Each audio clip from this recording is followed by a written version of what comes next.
자, 그래서 우리가 이 주님이 지금 뭐라고 얘기했습니까? 율법에 이렇게 이야기하였으나 나는 너희에게 이르노니 이렇게 하라 하니까 마치 예수님은 율법에 대해서 완전히 반기를 드는 것처럼 보였잖아요. 율법엔 이렇게 되어 있지만 나는 너희에게 이렇게 가르쳐 이러면서 뭔가 율법과 반대되는 예수님은 가르친 것처럼 느껴지기가 쉽다 이 말이죠. 그러다 보니 이 성경을 보면서 간혹 오해하는 사람들이 구약은 율법, 행위의 의의를 가르치는 거고 신약은 사랑, 은혜, 하나님의 긍휼 이걸 가르치는 거고 그래서 뭔가 구약은 딱딱하고 신약은 은혜가 넘치는 그리고 구약은 엄격하고 사랑은 은혜가 넘치고 사랑이 넘치는 말씀으로 생각하는 경우가 많다 이 말입니다. 근데 아까 예수님은 분명히 얘기했잖아요. 나는 율법을 폐하러 온 것이 아니라 율법을 완전케 하러 왔다라는 것은 예수님이 율법과 반대된다? 아니죠. 나는 율법의 정신을 온전히 이루는 자라는 거예요. 예수님은 율법과 반대되는 분이 아니라 율법을 더욱더 풍성케 하고 완전케 하고 완전하게 지키러 오는 거예요. 그런데 이 예수님이 뭔가 이렇게 했으나 나는 너희에게 이렇게 하노니 하니까 신약과 구약을 뭔가 반대 개념으로 놓는 사람이 있는데 이건 성경을 몰라도 너무 모른다. 그렇다면 구약에는 이렇게 우리에게 엄격하고 우리를 규제하는 말씀만 있고 구약에는 사랑이 없고 은혜가 없냐? 아니에요. 구약 안에도 이미 사랑이 넘치고 신약 못지않게 얼마나 적극적이고 사랑이고 은혜의 말씀들이 나오는지 몰라요. 그 대표적인 말씀으로 레위기 19장 18절에 보면 레위기 19장 18절에 보면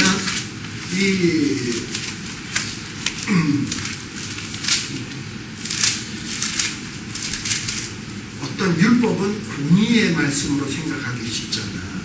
근데 이 공의의 말씀 속에도 레위기도 어떻게 보면 율법인데요. 공의의 말씀 속에도 어떤 이런 딱딱함만 있는 게 아니라 넘치는 사랑의 표현들이 많아. 보세요. 레위기 19장 18절에 원수 갚지 마라. 동포 원망하지 마라.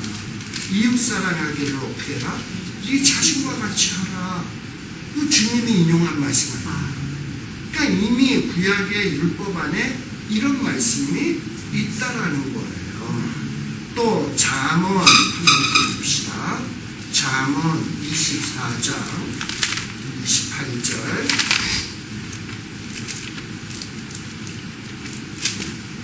28절 29절에 보게 되면 또 이렇게 말씀하고 있어요.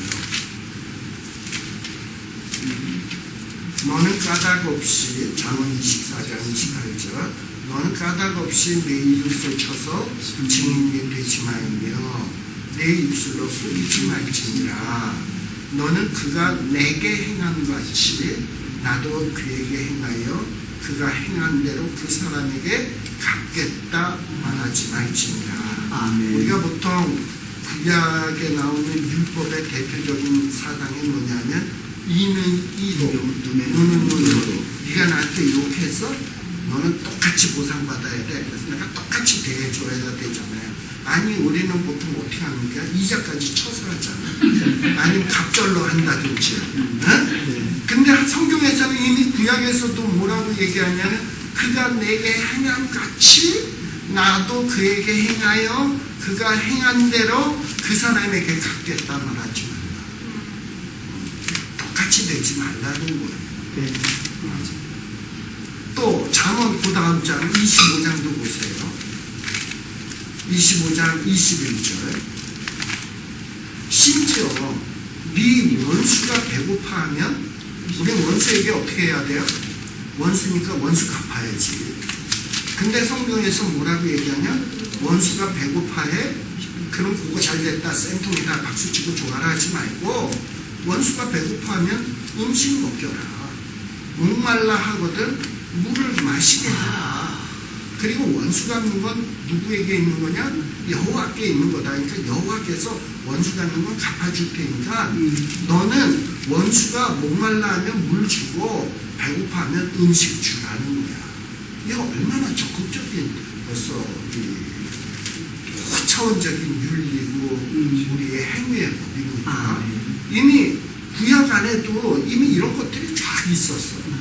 근데 바리새인들과 서기관은 이런 말씀을 할 때 몰라 안 들려 그리고 자기가 좋아하는 말씀을 가지고 그것만 지키면서 나는 율법 지키거니 이렇다고 그래 행동을 했거든. 그리고 율법의 참뜻과 목적을 모르고 지멋대로 해석을 해버렸거든. 그러니까 주님이 보실 때 바리새인들과 서기관들이 사람들은 외모를 보니까 그 외모에 속아서 바리새인도 신앙 좋은 사람들 하고 존경하는 이런 모습을 존경하는 모습을 보였는지 모르지만 주님은 외모를 보는 게 아니라 마음의 중심을 보시잖아요. 그러니까 이 바리새인들과 서기관을 보고서 중심을 보시니까 뭐라고 얘기합니까? 휘칠한 무덤 그리고 뭐다? 독사의 자식 이러고 얘기하죠. 그러면서 율법만 글자 그대로 해서 번들하게 지키는 거 그 율법 지키는 거 아니야. 나는 율법 폐하러 온 거 아니야. 나는 완전히 하러 왔어. 하나님의 말씀은 1.1핵이라도 떨어지지 않아요. 그리고 율법을 지키는 것이 완전히 하는 것이 무엇인지 예수님이 손수 보여주셨어요. 그래서 주님의 삶은 뭐냐? 선지자의 말씀을 이루려 함이라.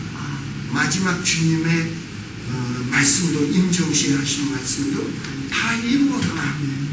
그리고 주님은 주님의 제자들에게 뭐라고 얘기하는 거냐? 주님의 제자는 내가 그랬던 것처럼 하나님의 말씀을 이루는 거야. 문자적으로 이루는 데서 그치면 안 되고 더 나아가서 율법의 말씀의 목적, 취지, 의도 이거를 깨닫고 너희 삶 속에 실천하려고 해.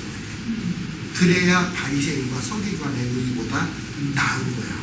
그럼 제자들은 물어보겠죠.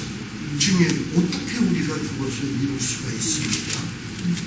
그러니까 심령이 가난해야지. 그러니까 애통을 해야지 하나님 앞에서. 그래서 그러니까 온유한 자가 되는 거고. 그러니까 하나님 앞에서 의리에 줄이고 목말라서 떼고 구르면서 하나님의 도우심을 의지해야지. 그래야 너희들이 배불러지는 거야.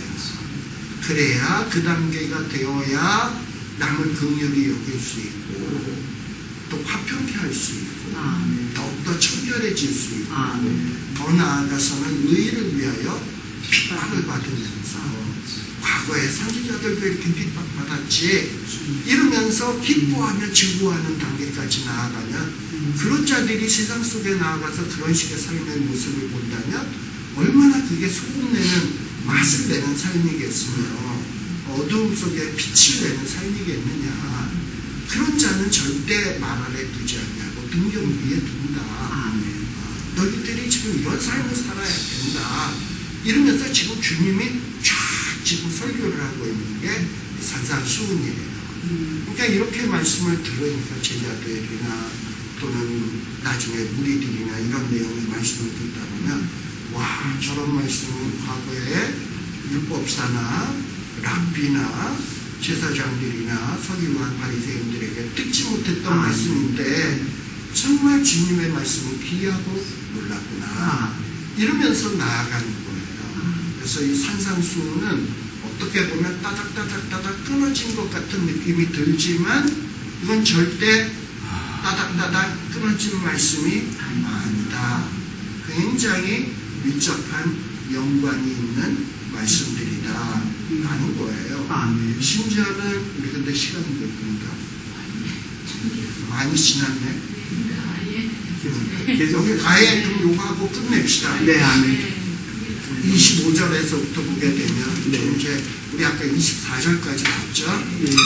25절에 보면 또 무슨 얘기가 나오냐. 이것도 뭔가 좀 흐려진 것 같아요. 무슨 잠언 읽는 듯한 느낌이 든단 말이죠. 왜냐하면 앞에 예물 드려라. 그러다가 갑자기 이제는 송사하는 자와 길에 있을 때 깊이 사화하라. 이런 얘기가 나오잖아. 이 얘기가 왜 나오냐. 여기 지금 송사하는 자와 함께 길에 있다. 이 얘기는 뭐냐면 송사가 뭡니까? 고소하고 이제 재판하기 위한 거죠. 자, 그래서 이 지금 고소인과 피고소인이 이제 너 우리 재판받자, 법적으로 해결하자, 이러고 이제 가는 거예요. 그래서 길에 지금 함께 가는 중이야. 근데 이 당시에는 보통 우리 예수님 당시에는 송사, 재판 이게 어디에서 이루어지냐? 로마의 식민지하에 있었기 때문에 최종적인 결정은 로마의 법정에서 이루어지는 거예요. 그렇잖아요. 물론 어느 부분 종교법에 관한 거는 유대인들에게 자치권을 주어서 했지만 어떤 종교일이 아닌 생활 속에 일어나는 경제적인 문제 뭐 이런 문제들이 있을 거 아니야. 물질적인 어떤 손해 뭐 이런 것들 이런 문제가 생겼을 때 그거는 최종적인 결정은 다 어디서 판가름 나야 되냐 하면 로마 법정에서 해결되는 거예요. 그러니까 이 자들이 어디 가겠어? 지금 로마 법정으로 가는 거지. 그래서 고소인은 피고소인을 재판관에게 넘겨주고 먼저 이런 식의 일들이 벌어지겠죠. 자, 그런데 지금 주님이 왜 이런 얘기를 하냐? 송사하는 자와 길에 있을 때에 급히 뭐해라? 사화하라. 지금 얘기는 뭐냐면 재판받기 전에 너희들끼리 뭡니까? 합의해서 재판을 종결해라. 라는 거죠. 설사 손해가 좀 있다 하더라도. 이게 주님의 가르침이에요. 왜 이런 얘기를 갑자기 하는 겁니까? 이스라엘 백성은요, 하나님의 백성. 근데 로마는요, 우상을 섬기는 이방인가요. 그리고 로마의 법전은 우상을 섬기는 자들이 재판하는 자죠. 근데 하나님의 백성이 어떤 경제적인 시시비비의 문제, 생활 속에 뭐 여러 가지 이런 어려움의 문제로 인해서 그 문제를 듣고 이방인들의 법정에 가서 우상을 섬기는 자들에 의해서 재판받아 해결해서야 되겠냐.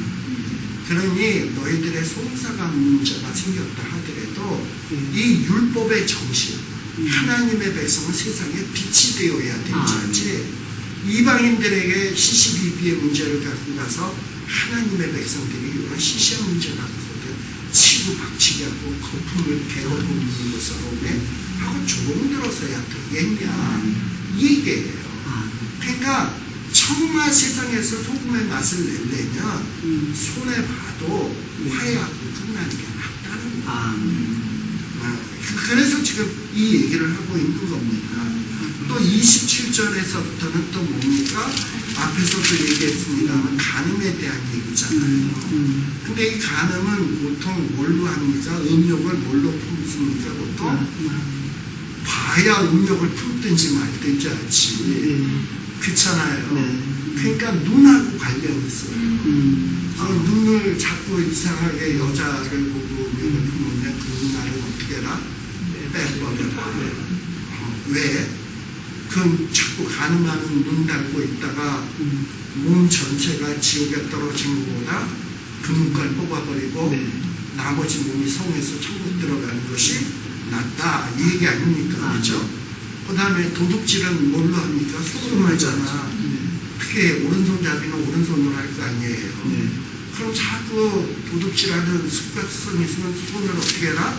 잘라버려라. 또 보통 도박 좋아하는 사람은 어떻게 하나? 자꾸 하더라도 손모가지를 잘라버린다 그러죠. 그러니까 차라리 이걸 잘라버려라. 뭐 이런 얘기를 하고 있는 거예요.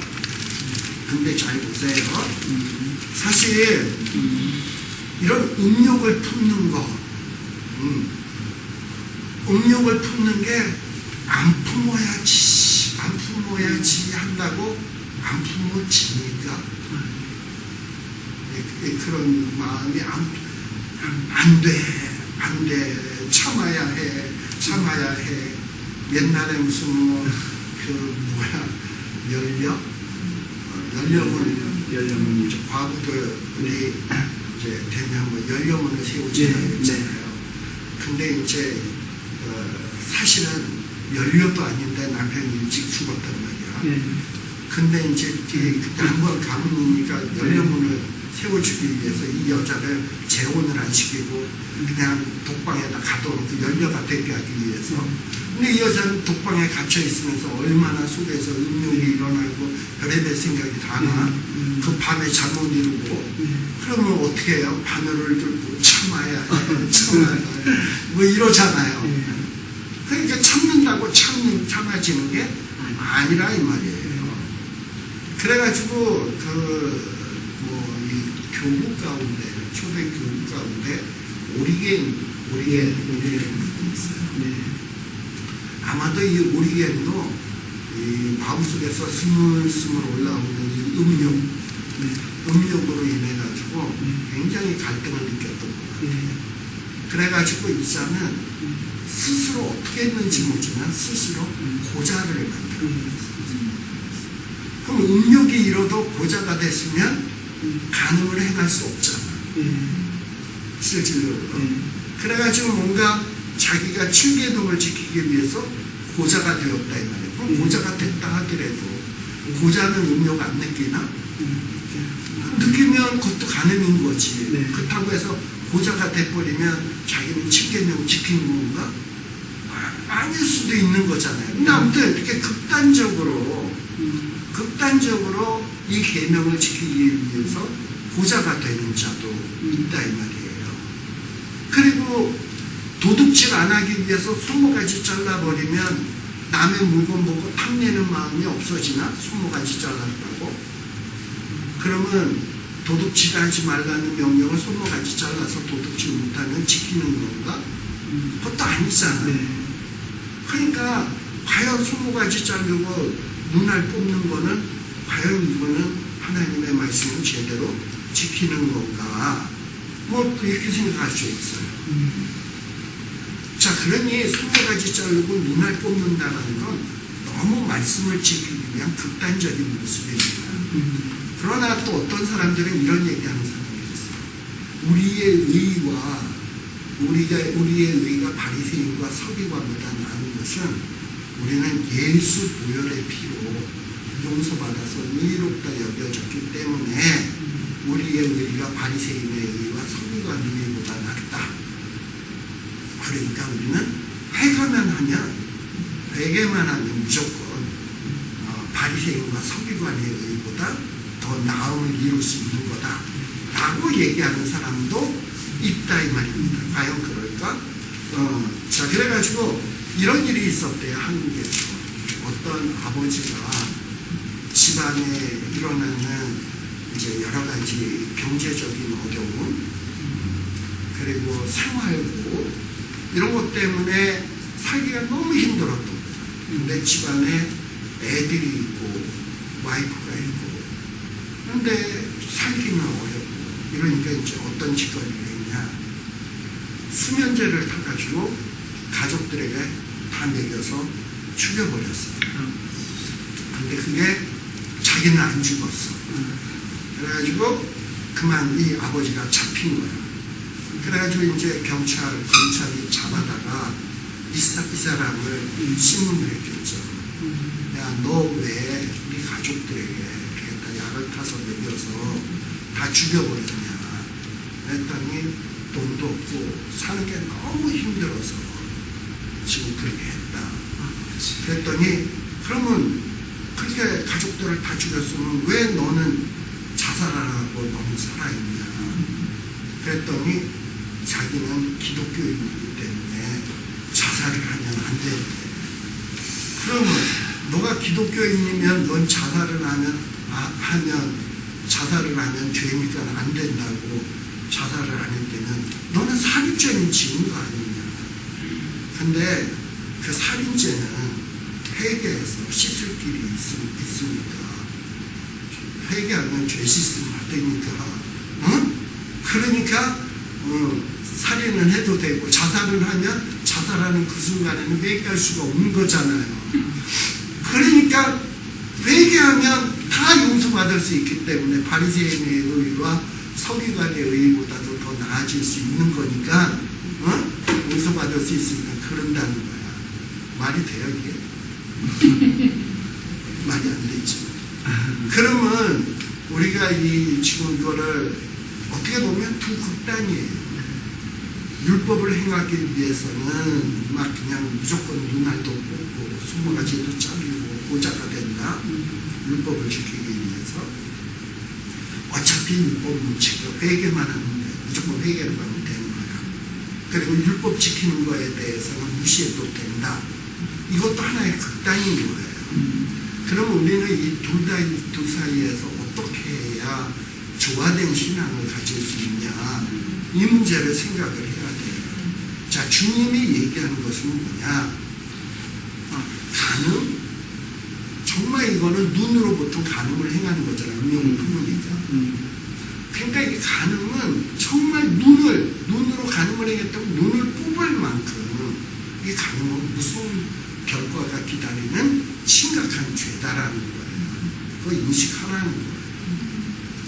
그러나 주님은 이런 어떤 심각한 죄를 졌음에도 불구하고 너희가 회개하면 용서하신다라는 거예요. 그렇다고 이 회개를 너무 값싸게 여겨서는 안 돼요. 뭐냐면 심각한 범죄이지만 하나님 앞에서 아까 심령이 막 가난해지면 그 문제에 대해서 막 애통하고 정말 의로워지기 위해서 몸부림치고 그냥 회개 딱 하고 끝나는 게 아니라 그 죄 문제를 해결하기 위해서는 몸부림치는 그 아까 팔복에 나오는 앞에 나오는 원투들이 있잖아요. 네. 그 단계를 거쳐야 되는 거지. 자기의 심각성을 깨닫고. 근데 대부분의 사람들은 죄를 짓고서도 진짜 심령이 가난해서 애통해서 애통하는 게 아니라 한마디, 하나님 나 가난했어요. 용서해 주세요.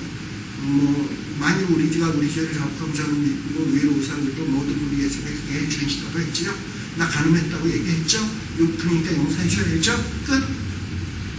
이러면 되냐 이거예요.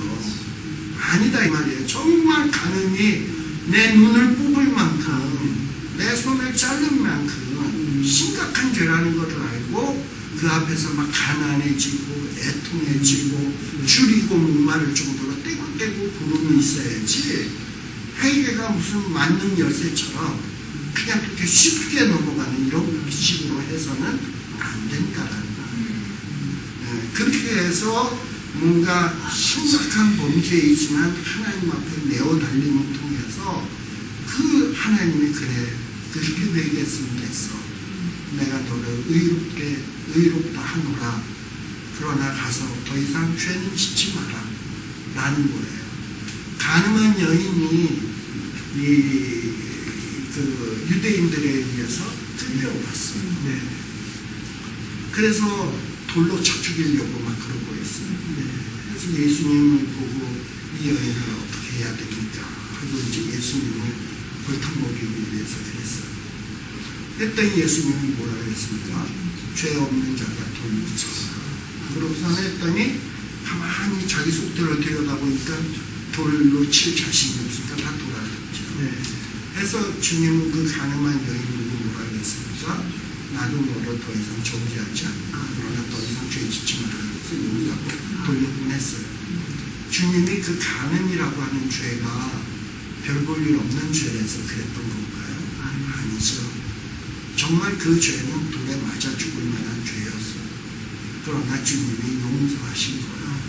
그러나 주님이 요구한 거는 더 이상 그런 죄를 짓지 말아라 라고 얘기한 거예요. 근데 그렇게 해서 죄 한번 가늠하고 이랬던 사람이 또다시 가늠 안 하고 산다라는 건 참으로 어려운 일입니다. 그리고 더 이상 음욕을 품지 않으면서 산다는 것도 어려운 일이에요. 그러나 그거를 극복하기 위해서는 정말 부단히 하나님의 도우심을 간구해야 됩니다. 내게는 능력이 없습니다. 나는 가난한 자입니다. 정말 나는 죄투성입니다. 애통해야 돼요. 의에 줄이고 목말라야 돼요. 이러면서 몸부리치는 작업이 있어야 되는 거예요. 그럴 때 의로 인해서 의로 배부름을 받는 이런 축복을 받게 되는 거죠. 5장 31절에서 32절도 무슨 얘기냐? 아내를 버리거든 이혼 증서를 줄 것이라 하였으나 아까 반제라 그랬죠. 너희들이 율법에는 이렇게 하는 말을 들었으나 나는 너희에게 뭐라 음행한 연고 없이 아내를 버리면 저를 가늠하게 합니다. 누구든지 버린 여자에게 장가드는 자도 가능하느니라 라고 되어 있어요. 과거에 이 이스라엘 사람들은 남자들이 여자를 마치 자기 재산처럼 여자를 취급했어. 그리고 여자를 더 이상 여자에게 매력을 못 느끼면 그냥 버려. 그러면 이렇게 이 여자들은 버림을 받게 되면 나가서 뭐 다른 남자들에게 강간을 당한다든지 굉장히 보호받기가 힘들어요. 그러면 그 여자들이 나중에 살아가기가 창기가 되는 수밖에 없어요. 그러다 보니까 하나님이 그걸 금지하기 위해서 여자들의 안전을 보장하기 위해서 여자들이 이제 내어버림을 당할 때는 남자가 증서를 써줘요. 그래서 꼭 다른 남자가 겁탈을 하려고 나중에 이 여자를 범하려고 할 때 나는 이전에 이런 남자와 살았던 여자고 이 남자가 나한테 이렇게 이혼 증서를 써줘서 하고 내밀게 되면 이 여자를 범할 수가 없어. 범했다 그러면 이 사람은 가늠한 자로 강간한 자로 처벌을 받아요. 그러니까 이 여자를 보호하기 위해서 이혼 증서를 써주는 것이 남자가 이 여자에게 베풀 수 있는 최대한의 배려야. 그러다 보니까 남자들이 여자들을 버리면서 전혀 죄의식도 안 느끼면서 그러면서 버리면서 이혼 증서 써주면 자기는 할 책임을 다 했다라는 어떤 이런 난 할 도리 다 했다라는 이런 마음을 가졌단 말이에요. 근데 주님은 뭐라 그러냐? 이혼 증서 써준 게 민사가 아니다. 네가 이혼 증서를 써서 이 여자가 음행한 용고도 없는데 이혼 증서를 써서 이 아내를 버리면 이 여자는 나아가서 어떤 다른 남자랑 관계를 맺게 되면 간음을 하게 되는 거다. 그리고 이 버린 여자에게 장가드는 자도 간음을 하는 거다. 지금 무슨 얘기냐? 주님은 너만 생각하지 말고 네가 이 여자를 버림으로 이 여자가 다른 남자랑 관계 맺으면 이 여자도 가늠한 뿐만 아니라 그와 관계 맺는 자도 가늠을 하는 거고 그래서 너가 이 여자를 버림으로 인해서 많은 사람들을 가늠하게 하는 이 무서운 죄를 짓게 한다는 사실을 깨달아야 된다는 거예요. 이혼 증서 써줬다고 책임이 다 끝난다라고 생각하면 안 된다. 그럼 그땐 왜 이혼 증서를 써주라고 했냐? 이 사람이 이 여자의 인권을 보호하기 위해서. 근데 그 인권을 보호할 뿐만 아니라 이 여자가 가늠 안 하는 것까지 생각을 해줘야지. 또 이 여자를 버림으로 인해서 다른 남자가 가늠하게 되는 것까지 네가 배려해야지. 왜 그런 법을 주어졌는지 목적, 취지, 뜻을 네가 이해하고 행동을 해야지. 그냥 이혼 증서를 주어라. 나 그대로 했다. 문자 그대로 했다. 1.1에도 틀리지 않게 했다. 그리고 율법 지켰다라고 착각하지 말라. 그래서 이게 성경은 지금 주님은 뭐라고 얘기하냐? 율법의 정신을 알라는 거야. 취지 목적. 33절에서 37절에 나오는 내용도 이거예요. 맹세에 대한 얘기인데 맹세에 대한 얘기가 뭐야? 이제 당시 이 유대인들 가운데 이 맹세에 관계된 꼼수들을 좀 썼어요. 보통 맹세를 할 때는 하나님의 이름을 걸고 맹세하거든. 근데 하나님의 이름을 걸고 맹세하고 약속을 했는데 안 지키면 하나님의 이름을 걸고 한 거니까 하나님의 이름이 망령되어 일컬어지거나 욕되어지잖아요. 그러니까 이 꼼수를 피하기 위해서 하나님의 이름을 걸고 했다. 맹세 약속을 안 지키면 내가 죄 짓는 게 되니까 이거를 좀 피해가야 되겠다. 그래서 하나님의 이름으로 맹세 이렇게 하지 않냐고 내가 하늘을 두고 맹세, 땅으로 맹세, 예루살렘 성을 두고 맹세, 우리 아버지를 걸고 맹세, 내 이름을 걸고 맹세, 내 머리털을 걸고 맹세 이러면서 사람들이 약속을 하면서 꼼수들을 썼다 이 말이에요. 근데 지금 주님은 뭐라고 얘기하냐? 너희들 맹세하지 말아라. 하늘로도 말고 땅으로도 말고 예루살렘으로도 말고 머리로도 말하라. 지금 왜 하늘, 땅, 이 예루살렘, 머리 이런 얘기를 하느냐? 하늘은 뭐다? 하늘은 하나님의 보좌다. 땅은 하나님의 발등상이다. 예루살렘 그건 임금의 성이다. 하나님의 성이다. 머리도 다 하나님이 주신 거고 네 거 아니다. 네가 뭐 하나님의 이름만 안 걸었다고 뭐 딴 걸로 한다고 하나님과 관계 없는 게 있는 줄 아냐. 다 하나님하고 다 관계된 거야. 결국은 간접적으로라도 하나님의 이름을 걸고 하는 거나 마찬가지라는 얘기예요. 그러니까 너네들 아예 뭐 이렇게 하나님의 이름을 걸고 맹세하는 것도 하지 말고 어떤 거로도 말고 맹세하지 말라 이 얘기예요. 그러면 맹세하지 말라는 거는 약속 같은 거 하지 말라 이 얘기입니까? 아니에요. 약속 같은 걸 안 해도 그냥 신실하다는 거야. 그리고 너희 말은 뭐 옳다고 생각하면 옳다고 그러고 아니라 그러면 아니다 그러고 그런지 이건 정말 아니야.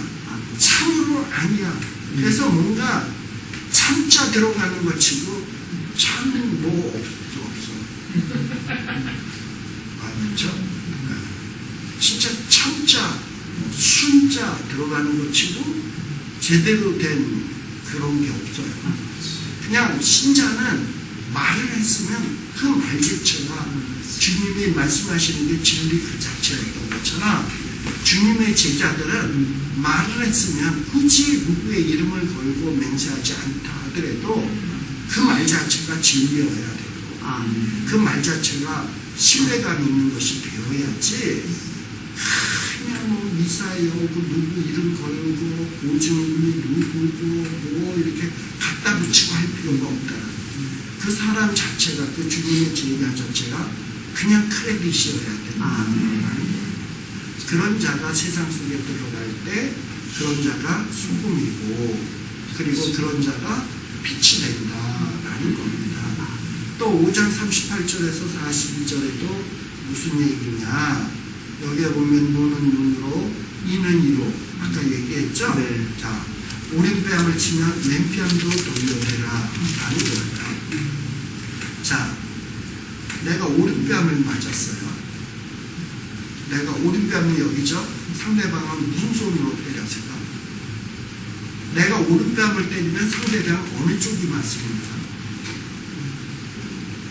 왼뺨이든지 내가 오른손으로 때리면 그럼 왼뺨을 맞았다는 건 뭘까? 왼손으로 때렸다는 얘기거나 왼손잡이가 때렸다는 거나 아니면 때리는 게 어떻게 때린 거냐면 이렇게 때려.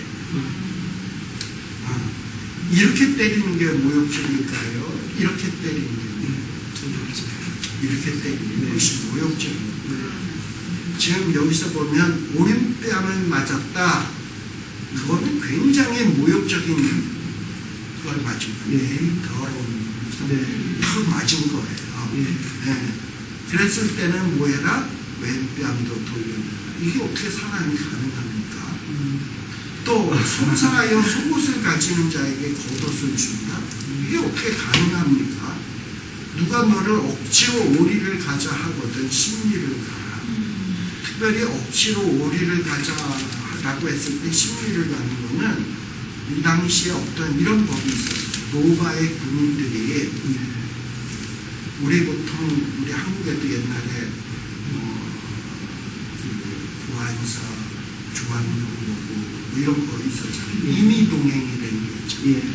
경찰이나 어떤 이런 정보요원들이 그냥 영장도 없이 너 이리 와봐 하면 임의 동행으로 끌려갈 수밖에 없게 그랬잖아요. 이 당시에도 로마 군인이나 로마 경찰들이 유대인들을 향하여 너 잠깐 나 따라와봐 이렇게 명령할 수가 있어요. 근데 그래도 이 로마는 법치주의 국가 아니니까 로마법. 그래가지고 암만 이 로마 군인이고 로마 경찰이고 아무리 식민지 국가 백성이라 하더라도 그 사람을 임의로 불러가지고 5리 이상은 갈 수 없어. 근데 5리는 갔대. 예. 그거는 할 수 있었대. 그래가지고 그 케이스에 걸린 사람이 누구냐 하면 예수님이 골고다 언덕으로 십자가 지고 갔죠. 아, 네. 그때 구레네 시몬이라고 아시나요? 네. 구레네 시몬한테 로마군이 보니까 예수 너무 지쳐서 이거 뭐 이동이 안 되니까 이러다가 날 새겼거든. 그러니까 등치 좋은 구레네 시몬 보고 너 일로 와봐. 해가지고 너 이거 대신에 하면 최소한 몇 리까지는 메고 가야 된다면 5리를 가야 되는 거야. 구레네 시몬이. 이 로마 경찰이나 군인들에게 그런 권한이 있었대요. 자, 그렇다면 그러니까 당시 이 식민지 국가 백성들이 너 일로 와봐 해서 일 시켜도 한 5리 정도 하면은 에이 오늘 재수없네 이렇게 생각할 수는 있어도 뭔가 이렇게 시비 걸 수는 없다는 거예요. 근데 주님은 이렇게 우리를 지배하는 원수 국가 아닙니까? 네. 원수 국가 사람들이 너를 불러서 5리를 가자고 했으면 너는 5리로 만족하지 말고 10리를 가져. 주님의 제자들. 이르라는 거야. 이게 어떻게 가능합니까? 그죠? 그리고 내게 구하는 자에게 주며 꾸고자 하는 자에게 거절하지 말아라. 우리는 자꾸 누가 돈 끌려고 하는 사람이 있으면 그 사람 피해가잖아. 그 사람 전화하면 그냥 끊고. 뭐 이제 이러잖아. 근데 이런 게 어떻게 가능합니까? 그죠? 근데 주님은 뭐라고 얘기하냐? 그런 자들에게 뭔가 정말 주님의 제자다우게 행하는 거예요. 이게 어떻게 가능합니까? 그죠?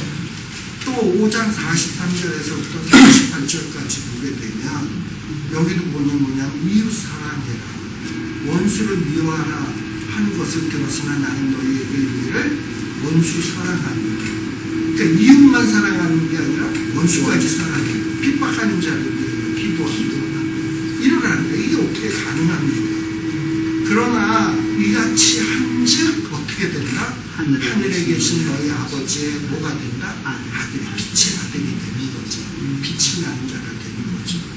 그리고 하나님이 그 해를 악인과 선인에게 비추게 하시며 비를 의로운 자와 불의한 자에게 내리시는 것처럼 너희가 하나님의 아들이면 하나님처럼 너희가 하나님이 사랑하는 대상들 악인에게도 하나님은 사랑을 주시거든. 그렇듯이 너희도 그렇게 하라는 거예요. 이게 소금의 맛입니다. 빛의 맛입니다. 그리고 너희를 사랑하는 자를 사랑하면 무슨 상이 있냐?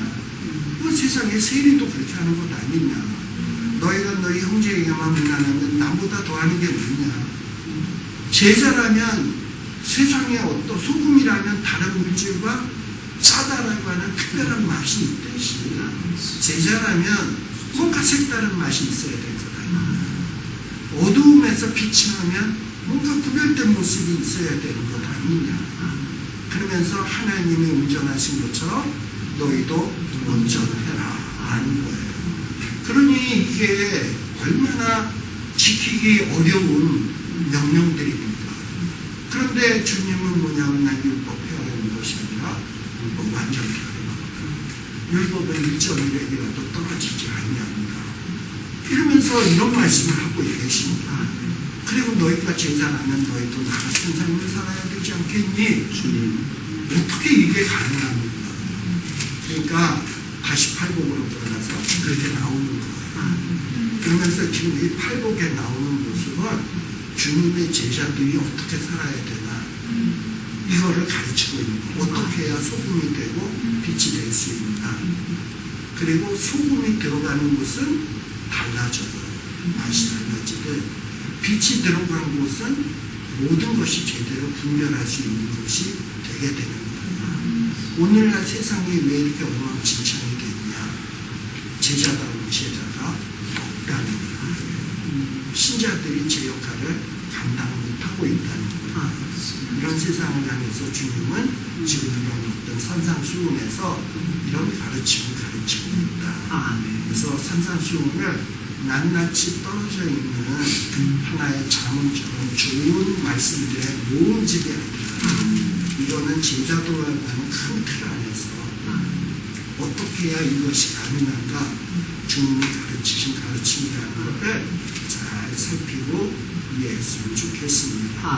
다음 시간에는 6장부터 7장 아직도 산산조금 많이 남았어요. 그죠? 이 내용들을 또 살피도록 하겠습니다. 기도하겠습니다. 하나님 아버지 감사드립니다. 오늘 우리가 또 이렇게 산상수훈을 통해서 정말 우리가 주님의 제자라면 어떻게 살아야 되는지 정말 하나님 주님의 말씀들을 배웠습니다. 아무리 보아도 우리 능력으로는 불가능한 말씀들이고 우리의 실력으로는 행할 수 없는 이런 계명들입니다. 주여 이 말씀 앞에서 우리의 벌거벗음을 보게 하시고 우리의 무능함을 철저히 깨닫게 하여 주시옵소서. 아멘. 심령이 가난한 자가 되게 하시고 철저히 애통하는 자가 되게 하여 주시고 그리고 정말 네가 비난해도 방어할 어떤 껌덕지가 없는 자임을 인식하게 하여 주시고 정말 의에 줄이고 목마른 자들이 되게 하여 주시옵소서. 아멘. 그래서 바리새인의 의와 서기관의 의보다도 더 나은 하나님께서 주시는 의로 배부름을 얻게 하여 주시고 나머지 우리의 남은 삶을 긍휼히 여기는 삶, 화평히 여기는 삶, 청결피하는 삶, 의를 위하여 핍박을 받으면서도 기뻐할 수 있는 이런 삶을 살면서 이 어두운 세상에 소금이 되게 하시고 빛이 되는 저희들이 되게 하여 주시옵소서. 아멘. 예수님 이름으로 기도드리옵나이다. 아멘. 마치겠습니다.